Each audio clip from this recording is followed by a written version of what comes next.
Give her a whirl. Yeah. Welcome to the Sports Wrap. George Ringer. September 25th. Yes. That means the football season's like a third over, doesn't it, or something? It's really closing. It's a quarter fast. over, something like that. And you know, we give it a couple of weeks, and we're going to be in World Series, and I will bet my last check that the Twins won't be in it. Woo. Boy, in the World Series. Oh, yeah, in the playoffs for that matter. Oh, he's also jumped off the bandwagon. Well, I mean, I suppose mathematically it's still possible if the world were to. Okay, so they're 2 games out. Yeah. Okay, they own the tiebreaker over the Tigers. So all they gotta do is get into a tie.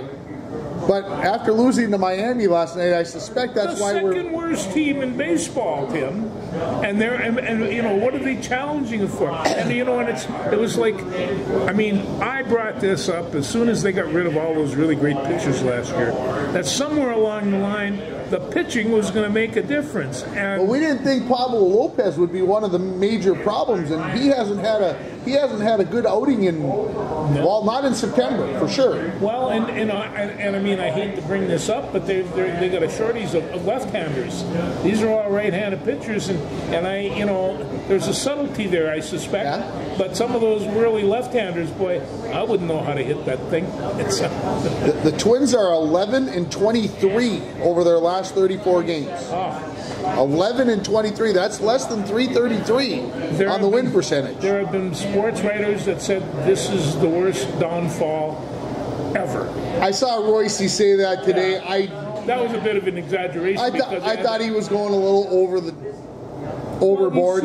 Again, we're trying to sell papers, folks, right? No, my friend Patrick now he's hooked on to the Vikings. So sure. And so he said, you know, it'd be nice to have, because the Vikings and the Lynx, they're really successful right now. And the Twins, they've fallen right by the wayside. So the Wild opens up tonight. I mean, winter sports are starting. Okay, let's go back to the Twins, and let's say that they win tonight. Yeah. Kansas City and the Tigers both lose. Are we back on the bandwagon? Because now we're only 1 game out with 4 to play. Yeah, I mean, it's 2 with 5 to go right now, but we're only 1 out. The only indication I have isn't the possibility that they could win. That possibility is there. It's the probability. And the probability is not there. The good news is Baltimore cannot win the American League East. The Yankees have at least clinched a tie. I shouldn't say that they don't have anything to play for. After tonight, they won't have anything to play for. So what's that good news about? Well, that's good news because Baltimore's coming to town, and they are already going to be no way to win the AL East, and no way they can get the first place prize in the wild card. So they're going to be stuck. So what are they going to do the last 3 games? We're going to put Joey over here, who hasn't had an at-bat. He's going to get to start 3 games. And Johnny and Jerry and Fred over here, who haven't pitched all season, all of a sudden they're going to get to pitch a whole bunch of innings. And that would mean that the Twins might be able to take advantage. Have a mediocre team, they take a really talented shortstop and put him on the pitcher's mound. You know, and they'd say, well, the first time a shortstop has ever pitched 9 innings. What do they care how many runs they run up? Yeah. And so, I mean, there is this distinct possibility that the Twins are going to luck into a weekend where their weekend opponent have absolutely nothing to play for other than pride and to knock the Twins out of the playoffs. So I'm saying there's a better chance than we think if they win tonight. If they lose, a number there. What number was that? Better than what? Better than 50 chance of getting in. And I mean, if they win tonight, they have to win. If they don't win tonight, they're 2 with 4 to go. It's almost, it's not insurmountable mathematically. I understand that, but just realistically, well, and those other teams have to lose, you know, and it's. Why can we not get a big hit when we've got 2 runners on base? I mean, Santana, he must be 0 for his last 72 with runners in scoring position. Are we squeezing the bat too tight? I don't know, and every time it comes up, you think, oh, good, Santana's up. Maybe we'll get an RBI out of this or something, and boom, and down he goes. And like our good friend Jen just told me before we went on the air, Carlos Correa watches ball. Strike 3 go by last night, watches the ball go right by in the 9th inning. In the 9th inning, And it's just like you can't be up there in that situation taking something that's close, and he knows better because he's supposed to be this wily veteran. We would bring it out all the time, go down swinging, and to stand there and take that third pitch across the plate, it's. So the Yankees have a tie for sure. Cleveland's clinched. The Astros have clinched. Right. Baltimore is ahead by 4 games in the wild card. So those 4 teams we know are in, and then it's Kansas City, Detroit. Seattle's only a half game behind the Twins. So the AL, I would say, is pretty close. In the NL, Philly's clinched. Milwaukee's clinched. LA is only 2 games ahead of San Diego in the West. Yeah, how'd that happen? LA's only won 93 games. Remember last year they won like 107 and then they lost in the first round? San Diego started off just like every other team, but all of a sudden in the end they caught fire and started winning a whole lot of baseball games. Well, Arizona's right there.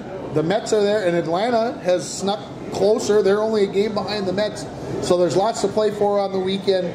I was looking at, I think I got a notification today on my phone that said tonight is the night that if you're going to watch baseball, tonight should be the night that you watch baseball because so much is going to get decided tonight.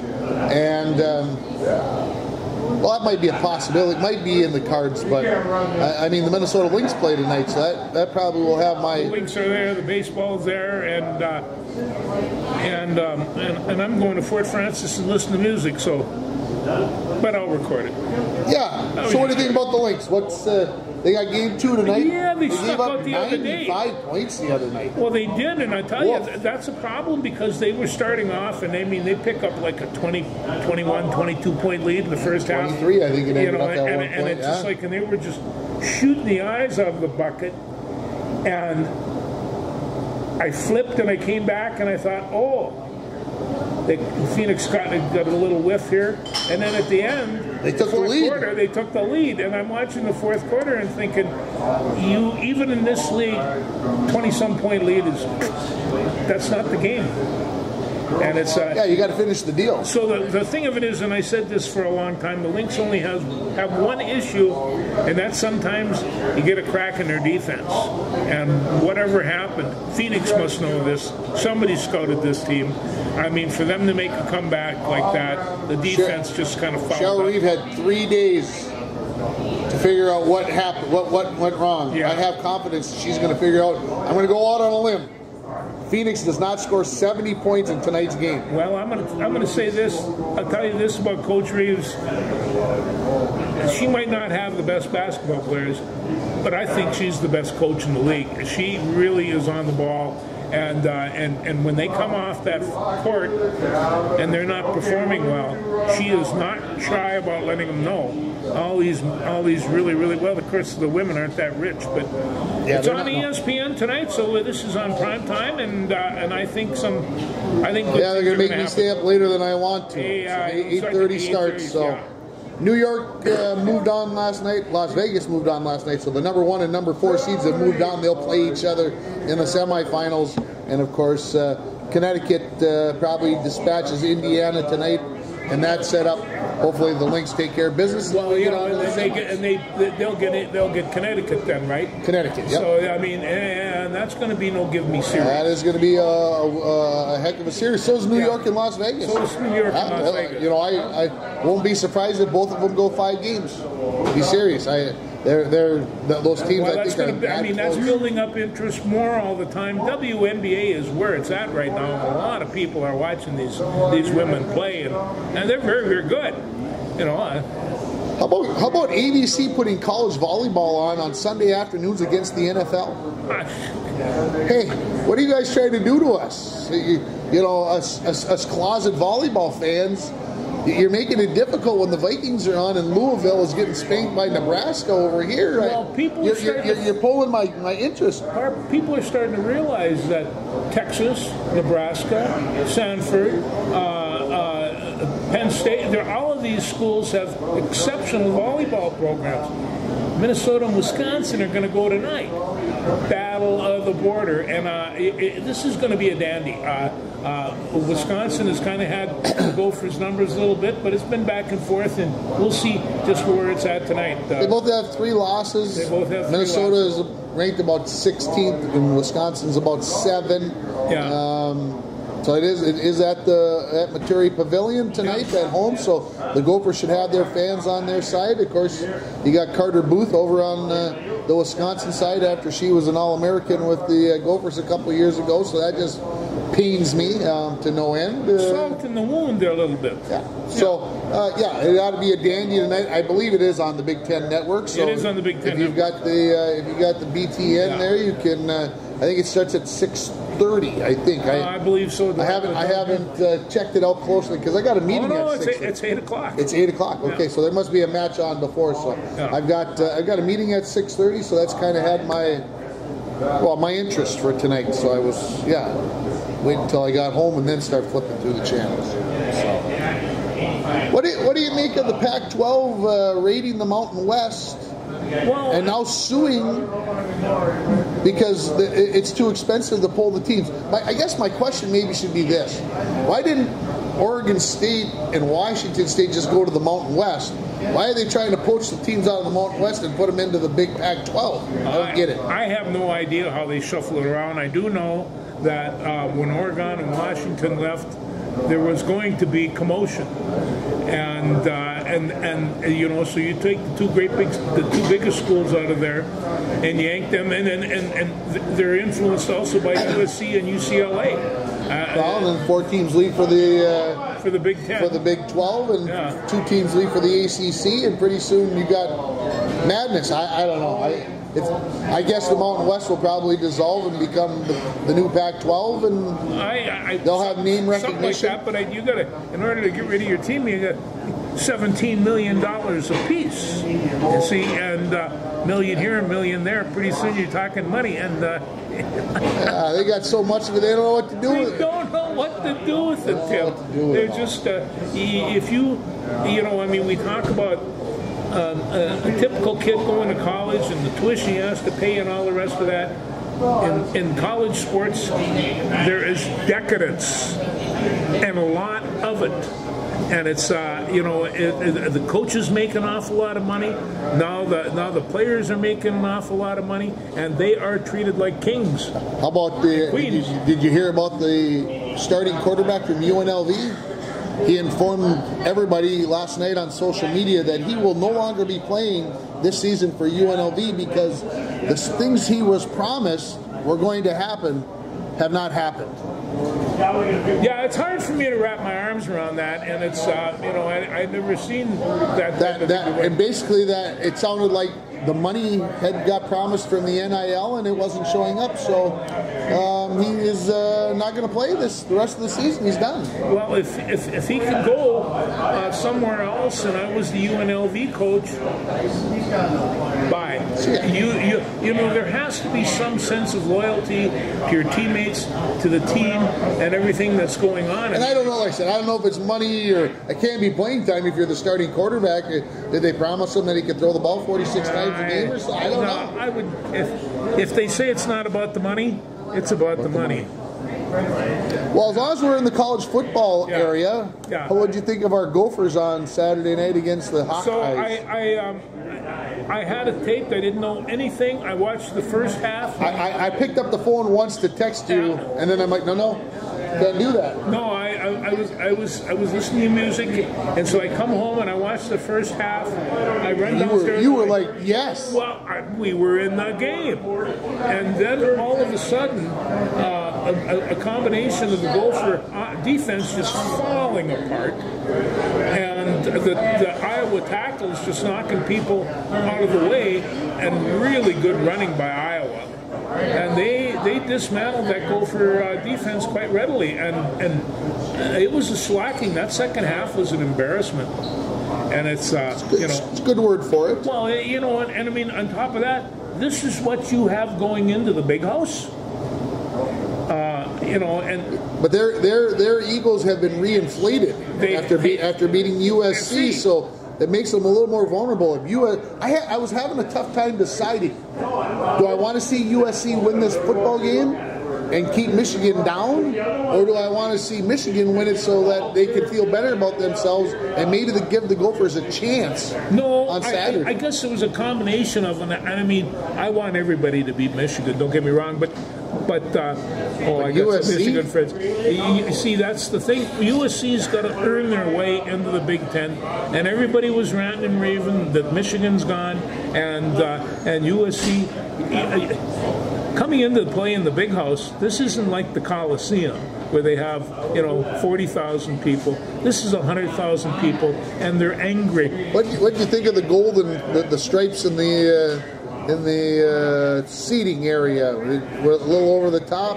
Yeah, it's always a little bit over the top, but you get that maize, the maize and blue, and it wasn't very blue. It looked more red on TV. Maybe it was my TV. Maybe I don't know. You gotta get a better TV. I gotta start watching the high def channel. You gotta get one of those for that. But I did enjoy the game, and it was a really good game. And so I just was watching them because I know Minnesota is going to take these guys on this week, and the week after that, SC's coming. I got a bad feeling that they're going to get the ball stuffed down their throats, run style for Michigan again.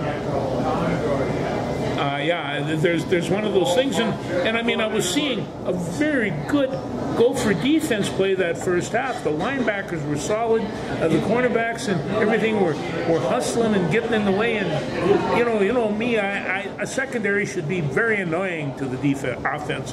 They should be annoying as to beat the man, drive the people up in the press box crazy with what they're doing. I mean, a lot like Brian Flores does with the Vikings right now, and the Gophers just apparently.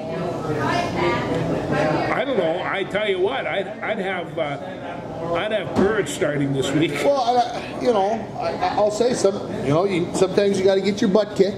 Oh yeah. Sometimes that's going to happen before kids will realize, okay, we got to do it this way, and if you're going to try to do it some other way, then we're not going to get home. So, I mean, I'm not ready to throw the baby out with the bathwater. We said that this team might only win 5 games. This is a heck of a stretch here with Iowa, Michigan, and still have one of the toughest schedules in the country. So when you line all these up, you just think, they could. The thing of it is, they could lose 3 straight games and still wind up in a bowl game. Sure. And so, but it's a tough schedule. And the other thing is that again, I heard people in Minneapolis, PJ's got to go. Well, PJ going nowhere. They're hallucinating. Coy is just Coyle's all over him, and they're going to keep him. And he's not going anywhere. No. James Madison did the Gophers no favor though on Saturday. James Madison, 46 points in the first half. And I'm watching this, and I'm watching, and I was going like a madman trying to watch it on TV. I should have got ESPN Plus, maybe there, but I'm watching this game, and and I'm thinking, James Madison, a founding father, just kicking the heck out of North Carolina. 70-50, Tim. Not bad. No, I don't. If you're into offense, I don't know how you look at, but that's 120 points in a football game. A solid, epic defensive struggle. But no, the Gophers had to take a look at that and say, here, this is by measurement where we have to go. Tennessee, you probably didn't watch much of it. Tennessee, Oklahoma Saturday night. Tennessee goes into Oklahoma and wins, and I thought, the score looked closer at the end because I think Tennessee let their foot off the accelerator a little bit. Tennessee's got a good football team. Tennessee's got a good football team, and I watched the highlights of it, and they were talking about this, and Tennessee was getting a lot of praises, And I tell you what I like best about Tennessee. Their fight song? Their mascot. It's a bloodhound. He's great. Yeah, I love the mascot. So, what can I say? The Bulls are there. K-State, Kansas State looked like they were maybe a team to be reckoned with, and BYU absolutely He pounded him. Yeah. Oh my. Yeah. But I tell you, did you see the kick return? The punt return? The punt return. The punt return? Yeah. Oh my. If you haven't seen it, type in punt return BYU. Unbelievable. If you haven't seen it, it's worth your... Well, it's going to take you about 35 seconds to watch it because that's how long the run took, it seems like. Well worth your time. I just happened to catch it Sunday afternoon as I was flipping through the channels, and I was like, oh my. You don't see many like that. No. But they happen. No. Illinois over Nebraska on Friday night as we were riding home from... I'm going to tell you right now, and you better take a look at that. Minnesota also has to go to Illinois this year, and it's... you're just full of good news. Well, that is not good news because I tell you, they've got a good football team, and I'm not necessarily a big fan of the guy, but he's an outstanding coach, and Big Brett is, he loves to beat Gophers up. Number 20, Oklahoma State at number 23, K-State. Could be a great game. Yeah. Number 15, Louisville at number 16, Notre Dame. Could be a great one. Yeah. Wisconsin's got to go out to LA and take on USC. Well, we'll get a chance to see what that looks like then. And number 2, Georgia at number 4, Alabama. That's the one I'm going to be watching. Should be a good one. Should be a good one on Saturday night. It's going to be a great one. And I made mention that it's best I'm not disturbed on Saturdays and Saturday nights. At least. So we're not going to go watch the Bulldogs on Saturday? We're not going to go watch the Bulldogs on Saturday. But I will say this. The Bulldogs played a really good game. And Walsgerber is, he threw 2 touchdowns and ran for another one. He had 123 yards passing, another 120 yards rushing. And that whole D2 group of people have some great quarterbacks. The Moorhead State quarterback, they got beat, but he's doing really well. They got the Bemidji State quarterback. They've got 5 or 6 quarterbacks in that league, as opposed to some years we have really good running backs or really good receivers or really good whatever. I would say that high schools are pouring out more... Boy, here's some good grammar for you. More better quarterbacks than they are better running backs. I got just a couple of notes here I want to bring up, though, about high school football. Okay. There was an article today about Park Christian School, a young man named Steve Smith, who 3 years ago had never played football. They had to start right from scratch from this guy. Well, not entirely scratch, because right now he's a senior. He's 6'7", and he's 260. He was homeschooled almost his entire career. The thing is about makes this kid special, he's a classic violinist.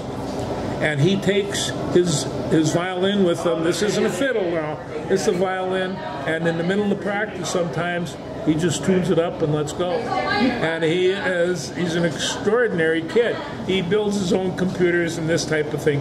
But anyway, Steve Smith, he's on his way to Sioux Falls on a scholarship there. So, this is athletic or academic? I did not read the article. No, it was. Yeah, it's academic. It's scholastic. But so he's made a commitment there.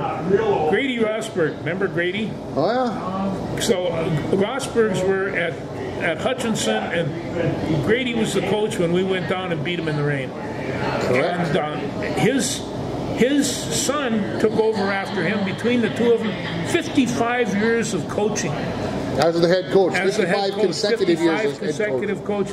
Now, this year, Grady's grandson is a 9th grader, and they got him playing quarterback. His dad calls him the pup. He's just a pup. He's just a pup. Well, he might be just a pup, but he's ripping up the league right now. And they're 2-2. Yeah. Hey, they're 2-2. Because they're going to lose the Becker on Friday night. They're going to be 2-3. And people are going to be saying, "Hey, coach, quit having your son out there as the quarterback. Let's get somebody out there that can direct this team." Yeah, you got carried away. Maybe. No, but I mean, I understand that. They're the ones that accuse us of having an illegal football, remember? Yep. Yeah, I do.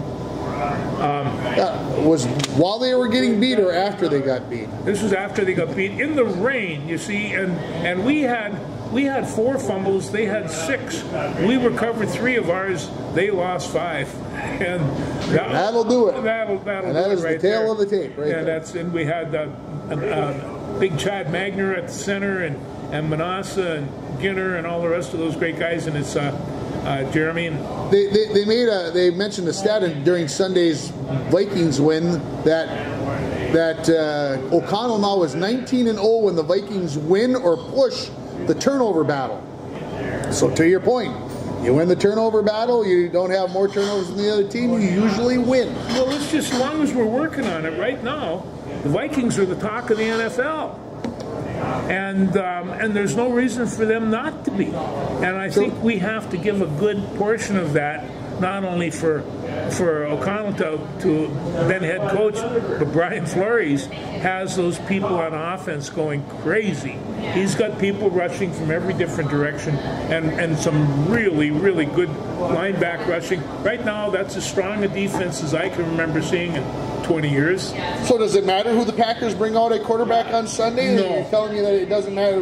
The Vikings are going to dominate it. They're going to dominate. They're going to have to figure out how to contain this defense, and that's going to be a bear for who's ever there. It's going to be a bear for those offensive linemen.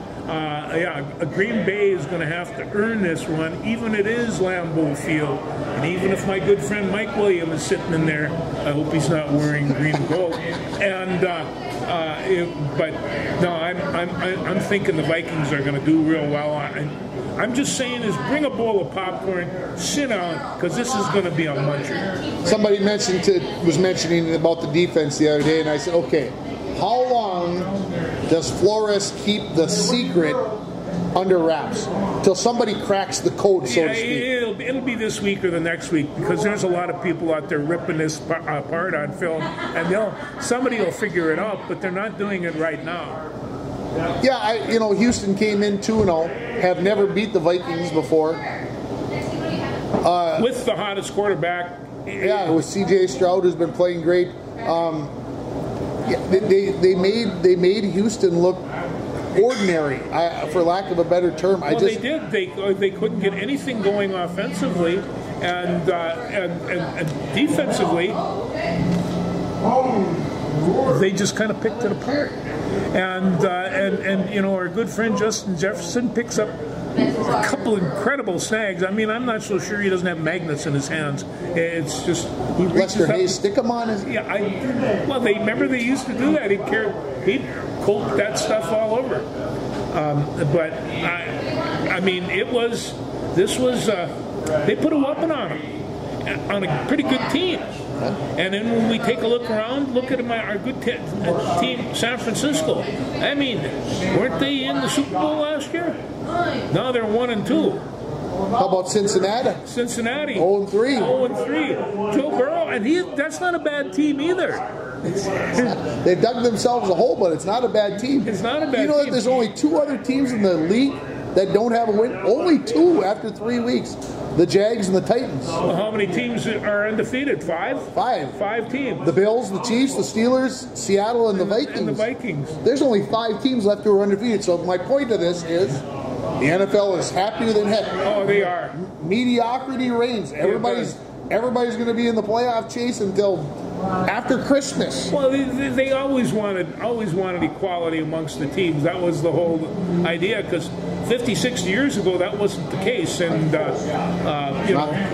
No, I think that's the biggest thing is there'll be there's going to be the few teams that are going to be out of it. But for the most part, out of 32 teams, I'd say come Christmas, 25 of them will still be with a legitimate chance to make the playoffs. Yeah, and who knows how many teams are going to remain undefeated after this weekend?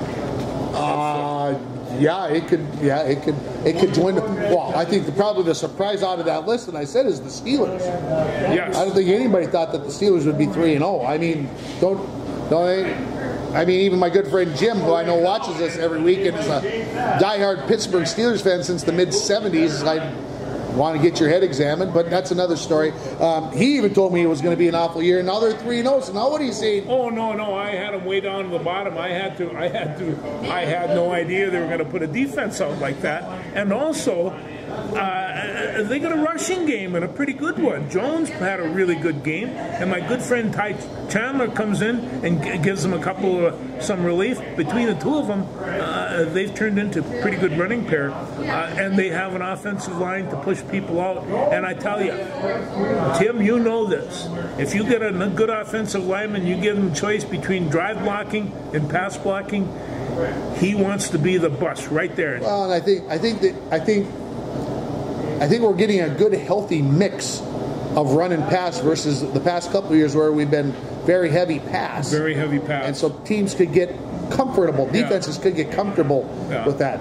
Other big games this week. Philadelphia at Tampa Bay. Yeah. Could be a huge one. Seattle's at Detroit on Monday night. That's big. Detroit's bringing out some black uniforms. I heard about this. ESPN really likes. The Falcons are playing the Saints. That could be a big one in their division. And the Chiefs at the Chargers. So some big games, I think, this week that there are some big games. that are. If you're not doing anything on Sunday afternoon, I'm telling you, on noon on Sunday, there's going to be a lot of people around the league watching this Vikings-Green Bay game. I watched the first half on Sunday. Yeah. And then I said, I'm going out to the garage and clean up the yard and clean up the garage. I put it on my phone. I listened to PA for the second half.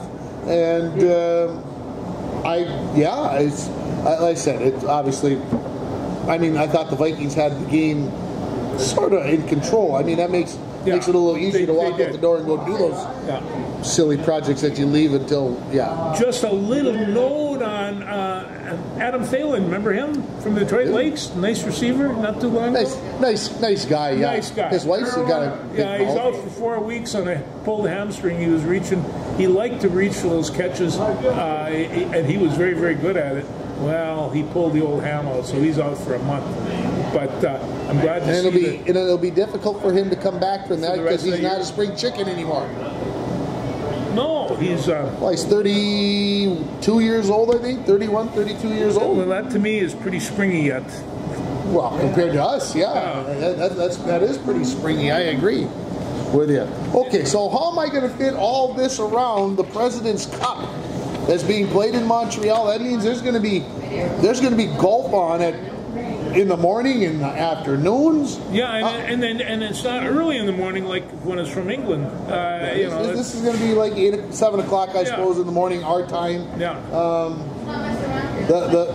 Somebody suggested to Jim Furyk last week, who is the captain of the team, I believe, that maybe it would be good for the President's Cup if the USA lost. And Jim didn't like that. No, I don't blame him. I mean, okay, Europe's only won one, or the world, excuse me, not Europe. That's the Ryder Cup. They've only won once in and that was in the year 2000. So the Americans should win quite handily this weekend, but it will be worth a little watching time over the weekend. Yeah, the thing of it is that the fall of the year, Saturdays and Friday. I mean, hey, face it, we watch a lot of football on the weekend. And don't forget the week after, the Vikings go to London, right? Yeah, they take do. on the Jets. That's 8:30 in the morning. That's an 8:30 in the morning. I like that 8:30 in the morning. You can get up, you can have breakfast, brunch, whatever you call it.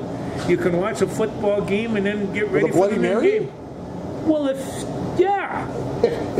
it strikes you? If it strikes you, I had one this week.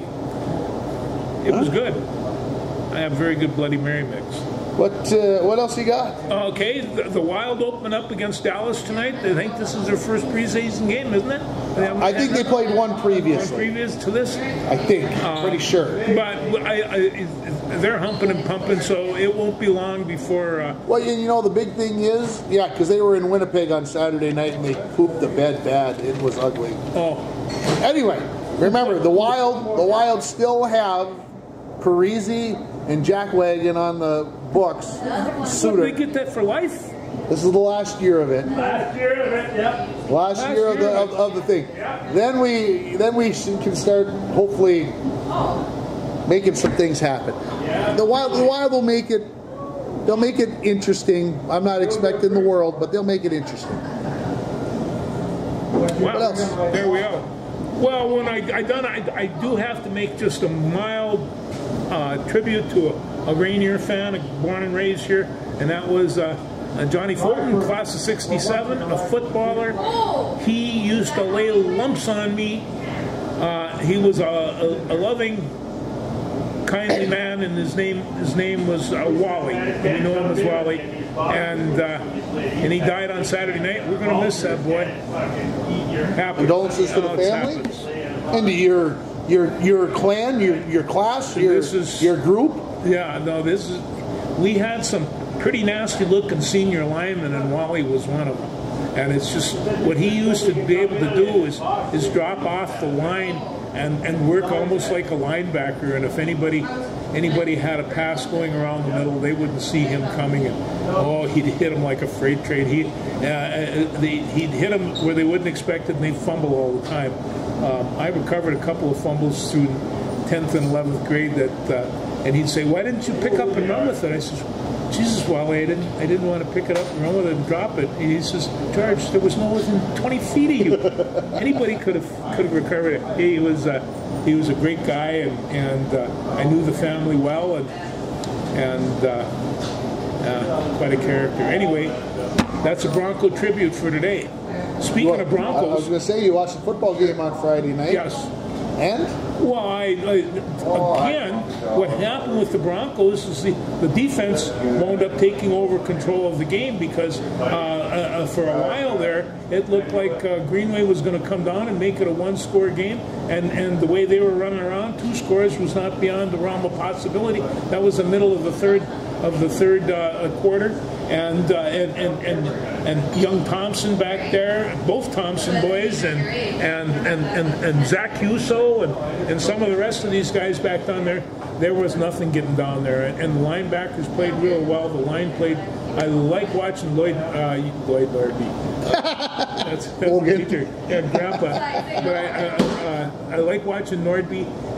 He plays that nose guard really, really well, and the nose guard position is a really subtle position because if you stop that center, all the people around you are going to get a pretty good shot at a tackle if they come right there. So that nose guard can dictate what 3 defensive linemen are doing and 3 offensive just by drilling that guy really hard. 0-4 CI comes to town this Friday? No, I watched CI, and they said that, this is no team to take lightly. The Falls can beat them, but CI has CI talent. They've always played football down there, and I remember they lost a couple of times. We were playing them, but that's the home of my football coach. So. Yeah, well, the Broncos could be going to be one starter, 2-way starters short on Friday, and could be a second one short. So that could pose some problems. Well, right now, International Falls is rated 11th in the state, and when you take a look at that, I think maybe Rush City might be ahead of them. And Barnum? And Mesabi East was rated 25. So Moose Lake comes to town next week. That's going to be the big game. That's the true barometer. There's the true test. That's the litmus test. We want to have all the boys healthy for that. We want to have everybody healthy for that Friday, but you can't look past this one to get to that one. We got to take care of this one. And it's just like one of the things. If Crandall can't play, the rest of those guys, there's enough seniors there that knows what's going on. They can pick that up and still win that football game. That team offensively might be a one pony horse show, but it's not really. Well, I'm going to throw out this stat to you, and I don't know if I did this last week, and I don't want to throw a jinx on you, Hayden. Okay, so don't let me saying this put that on you. But Hayden Swenson has played 4 games at quarterback this year. His completion percentage is rounded to the nearest number.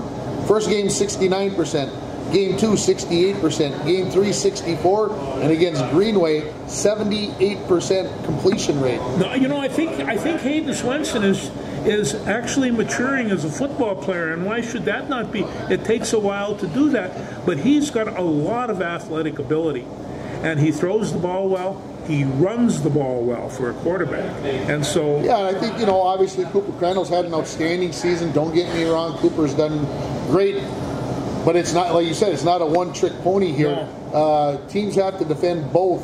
They can't let Hayden sit back there, but you can't let 44 run the ball against you either. So last week, Cooper goes out at halftime, has 113 or 14 yards rushing in the first half, and then Hayden throws for 217 in the game. So it's a good mix. I think the coaching staff has got a good feel how to keep the other teams off balance? Well, I think they're doing that right now, and you know, I mean, if I was defensive coordinator, I'd take a look. What do I have to do? I have to contain Crandall. What does contain Crandall mean? If I can hold him to 50 yards a half, you know, we've done a good job. But they just can't even think that way anymore, and it's just and you know, Lane and Thompson are catching passes and running up. They've got a bunch of really good. You know, I watched Cooper and he was whirlpooling yesterday, and I was in there doing, you know, helping out and whatever else, and we were talking. You know, he was talking about how he's talking to Carson and Pablo and trying to get them ready for this week because they definitely could be getting the reps. And he said, I'm trying to explain to them what I've seen, what I've learned, and try to put that out to them. And like I told them, sometimes the only way to do that is to have, unfortunately, something like this that happens to you where all of a sudden they get a week to prepare themselves mentally that I could be the guy come Friday night, and now I have to do these things. When you get thrown into it like Carson did on Friday, it can be difficult. It can. I think the line digs in this week and finds a way, hopefully, to get things done.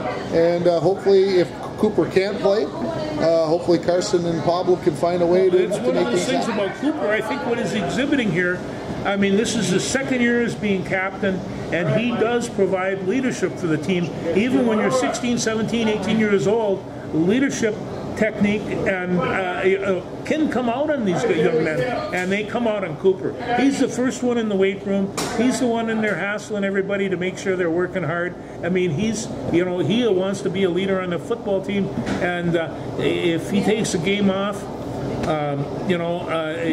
remember, there's a lot of big fish to fry in this pond, and we want him solid from Moose Lake. Bronco girls swimming and diving team improved to 4-0 in dual meets yesterday with another win at home. So congratulations to them. They are taking care of business. It's fun to watch. I have to share this story.